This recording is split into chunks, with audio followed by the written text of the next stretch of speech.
So let's talk about the major changes coming to Social Security in 2023. Now, I've been getting a handful of questions from people asking is this going to happen? Is that going to happen? And I want to address those right now. The first thing that I want to come out and say, this is something that I am always asked, is are we going to see legislation for that $2,400 per year in additional benefits? The answer, unfortunately, is no. I don't see legislation coming anytime soon. The hard part with this is, how does this get funded? And the reason why this is an issue, and the reason why this is part of the continuing talks, is simply because Social Security has an insolvency date. They are worried that Social Security will become insolvent in 2034. It's in about 12 years. So the problem there is Congress has to figure out, or the Social Security Administration needs to figure out, how can they bring in more money? The problem is it's not up to the Social Security Administration, it's up to Congress. Congress has to find more ways to increase their revenue. And we're going to address a couple ways that they're going to do that starting in 2023. But again, does that mean we're going to get an additional $200 per month? No, that doesn't. And the other issue is Congress right now is controlled by Democrats. We've got Democrats in the House, Democrats in the Senate, and President Biden in the presidency. The problem is that in 2023, starting the beginning of January, so in just 1 month, Democrats are going to lose the majority in the House, which means Republicans will have the majority in the House, and any legislation that gets passed has to be passed by the House. The same bill must be passed by the Senate, and the same bill has to be signed by the President. As of right now, Republicans and Democrats will not get along and get anything like this passed.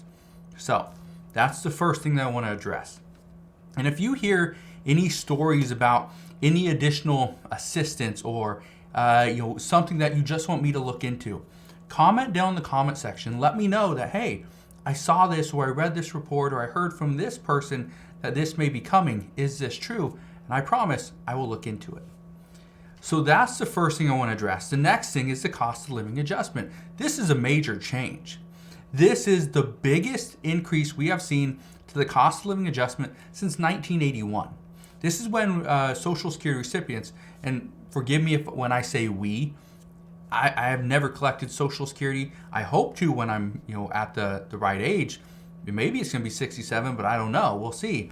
But this is the biggest increase we've seen since 1981 at 11.2%. This year, though, we're going to receive 8.7%. So that's pretty substantial. But I just want to point out, even though recipients are going to receive a 8.7% cost of living adjustment, a lot of that's going to be eaten away because of rising costs, whether it's food, gas, energy, shelter, insurance. There's a lot of issues here. So again, just because you're going to get 8.7% doesn't mean you're going to be able to retain all that additional money. And now, many people pointed this out, and I'm sorry for this. Again, I feel like I misled some people, and that wasn't my intention. But I keep on saying that the 8.7% increase is going to come out to about $147 for the average recipient. However, these numbers are highly misconstrued. And I say this because right now, the average recipient gets about $1,600 per month.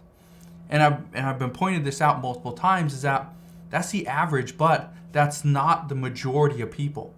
The majority of Americans who do get Social Security benefits get much less, get like $800 to $1,000. So it's not like it's a huge amount. So again, sorry if I misled you. That was not my intention. The next big change to Social Security is the maximum benefit. And so if you wait till you're 67, okay, you wait till full retirement age, the federal government plans on rewarding those that have waited. And so the reason why they're going to reward you, for one, is because they don't have to pay you early, right? In tough times, if you wait, obviously they don't want to pay people if they don't really have to, okay? So for those that couldn't wait until 67 but still claim benefits early, you're going to get about a $140 bump, okay? But for those that waited for full retirement, if you get the maximum, you get about $280 per month in additional benefits, all right? So that's some good news there. But again, it means you had to wait. Here's another major change. This is to high income earners. Higher income earners are going to pay more.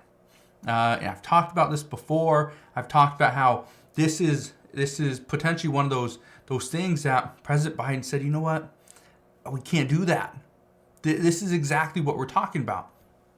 President Biden stated nobody making less than $400,000 per year would pay a penny more in taxes. Well, this goes against that exact statement. In 2022, the maximum earnings subject to Social Security tax was $147,000. In 2023, this is changing. This amount is going to be increased to $160,000, $160,200. Okay, so an additional $13,200 will be subject to Social Security tax, which the Social Security tax is 12.4%. Half of that, 6.2%, is paid by the employer. The other half, the other 6.2%, is paid by the employee, which accounts for 12.4%. So, in additional revenue for that increase from 147 to 160 and $200, the additional revenue is going to be $1,636.80. So it is an increase of revenue, which could potentially help be for Social Security not become insolvent in 2034 or possibly sooner. But again, that's kind of just for taking into account of inflation. That's really it. Now, the next thing, some of the things that didn't get changed. And I want to talk about these because even though there's major changes to Social Security starting in 2023, there's also some major changes that never we never saw legislation for. So one of them, and this is something that many people have suggested, not just people inside the community, but lawmakers as well, is, and again, these haven't seen the light of day in Congress, is for one, changing the way that the cost of living adjustment is calculated. Currently, the way the cost of living adjustment is calculated is by taking the third quarter. So you take, was the third quarter September, October, November? No, that's wrong. August, September, October, right? No, that's wrong as well. July, August, September, right? You take those three. You take those 3 months, that's the third quarter. You take those 3 months and you average them. Now, here's the problem with taking the cost of living, the CPIW, okay? The problem is the CPIW only covers about 29% of the population. The CPIU, that is what more people want to be factored in or used for the cost of living adjustment. But the CPIU, that covers about, I think it's like 93, 94% of the population. So that would be much better for Social Security recipients. The only problem is it would increase benefits. And by increasing benefits, that means the Social Security trust would become insolvent much sooner.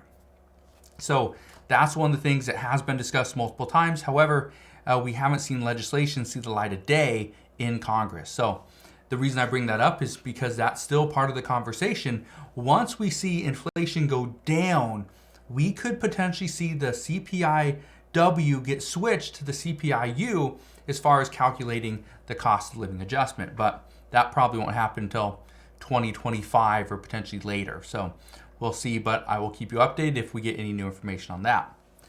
Also, full retirement age. I've addressed this multiple times. This was discussed so much back in 2021 and the early part of 2022, but lawmakers wanted to see, not lawmakers, Bernie Sanders and some progressives, they wanted to see that the Social Security or the retirement age got adjusted down from 67 down to 65. It's only 2 years, but it was still substantial. The reason why is because by waiting for full retirement age, you actually increase your maximum benefit amount by 8%. Okay, you get 8% on top of your maximum benefit. Now, the reason why I bring this up is because people would get more money sooner.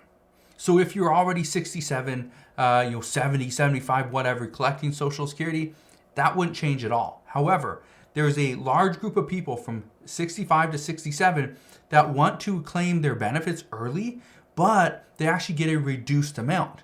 So that's one of the reasons why it's stopping them. So this was one of the things that progressives suggested was, why don't we just lower the age? More people could qualify for benefits and get a bigger maximum. So again, that's something that never got changed, but it's still part of the discussions. So those are the big changes right now to Social Security coming in 2023. Again, as we get more information, I promise I will fill you in on that information as soon as we get it. But there's a lot of talks. There's a lot of discussions going back and forth amongst mainly progressives and other lawmakers. But the hard part is, as soon as Congress is split, so you got a Republican House, a Democratic Senate, I don't see a lot of changes coming for Social Security, but this is part of the discussions. All right. So as soon as we get more information, I promise I will fill you in on all the latest news and updates. But as always, that's what we know. Thank you guys for watching. Consider subscribing, and I'll see you guys on the next one.